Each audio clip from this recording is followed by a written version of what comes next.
नमस्कार, हरिओम, सत सत नमन, प्रणाम है आप लोगों को। आशा करता हूँ आप लोग स्वस्थ होंगे, मस्त होंगे। मैं हिमांशु आज जो रास्ते होते हैं, मार्ग होते हैं हमारे, उस पर चर्चा करेंगे। ध्यान से सुनिएगा। देखो, 3 ही रास्ते होते हैं। ये तिराहा है।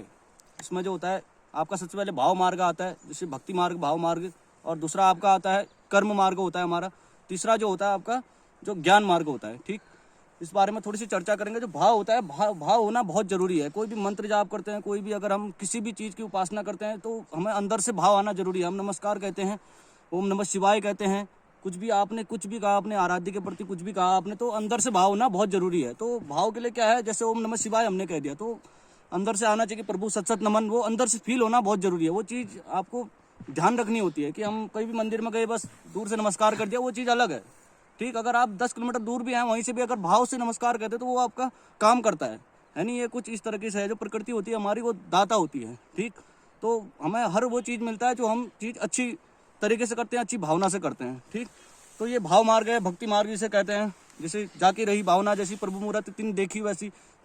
जिसे आपने जिस रूप में आकर्षित किया आपको, तो आप उस चीज़ की उपासना करते हैं। ठीक, जैसे देवी होगी तो हम उसे देवी के रूप में, जो भगवती होगी, भगवती जो है देवी के रूप में उनकी उपासना करते हैं। किसी को हम जगत गुरु के रूप में उपासना करते हैं। तो ये चीज़ होती है उपासना, यानी भगवान के सामने बैठकर, ईश्वर के अपने आराध्य के सामने बैठकर उनकी पूजा पाठ करना, जो भी आप आगे को स्टेप बाय स्टेप कर सकते हैं। ठीक, ये तो आपका जो हो गया भाव मार्ग हो गया। भक्ति मार्ग जो है बहुत ही इंपॉर्टेंट है। कोई भी चीज़ हम शुरू से स्टेप बाय स्टेप करना होता है।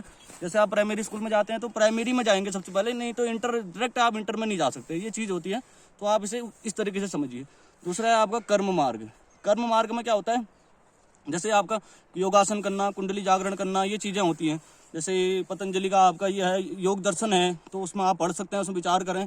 तो अष्टांग योग आता है, यम नियम आसन प्राणायाम प्रत्याहार धारणा ध्यान और समाधि। ठीक है, समाधि में जाने के बाद आप ब्रह्म को पा सकते हैं। जैसे सत्य की खोज होती है, जो ब्रह्म होता है, जिसे हम आध्यात्मिक दृष्टि से ब्रह्म कहते हैं। ठीक, तो ये सत्य की खोज होती है। ठीक, तो फिर उसके बाद जैसे आगे को स्टेप बाय स्टेप ये चीज़ें चलती हैं।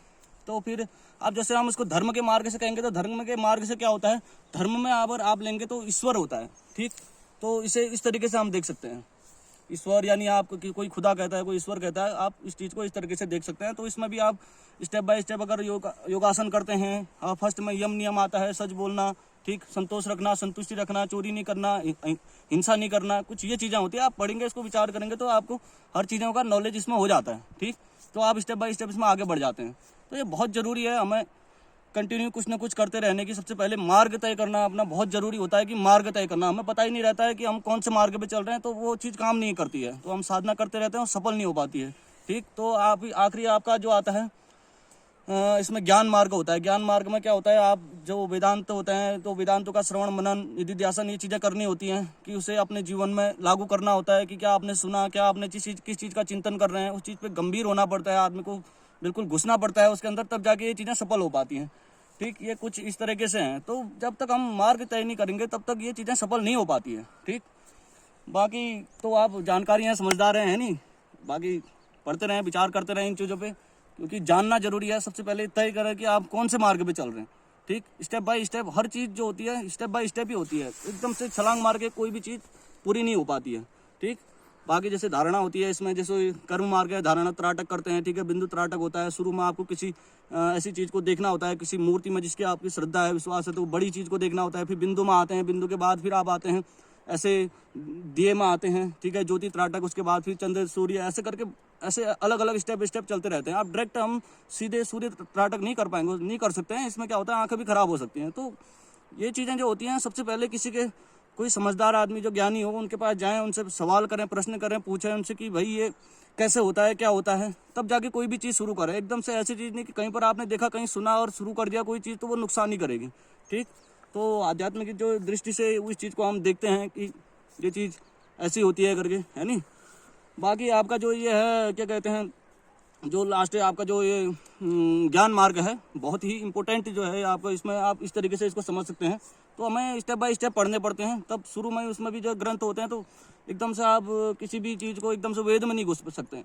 तो कोई भी वेदांत होता है, कोई भी चीज़ होता है, स्टेप बाय स्टेप करेंगे, है नहीं? जैसे आप शुरू में ही कोई भी छोटे छोटे जो होते हैं, हमारे पुराण होते हैं, ये चीज़ें होती हैं, इस पे से आप शुरू करेंगे, है नहीं? तो छोटी छोटी चीज़ें जो हमारे रामायण होते हैं, महाभारत होते हैं, थोड़े थोड़े जो घटनाएं होती हैं, तो शुरू करें, उसके बाद पढ़ें, उसमें देखें, जानकारी लें आप। बहुत बढ़िया चीज़ है, अच्छी चीज़ें हैं हमारे उसमें, है नहीं। बाकी भी जानकारी होते रहेगी, बाकी विचार फिर करते रहेंगे। बाकी वीडियो अच्छी लगी तो लाइक करें, शेयर करें, सब्सक्राइब करें, है नहीं। और कोई अगर इस टाइप के आपको लगता है कि दिक्कत है, कुछ गलती हो जाती है तो ये हो जाती है तो कमेंट करें, ठीक। बाकी धन्यवाद, मिलते रहेंगे फिर। हरिओम शंभू।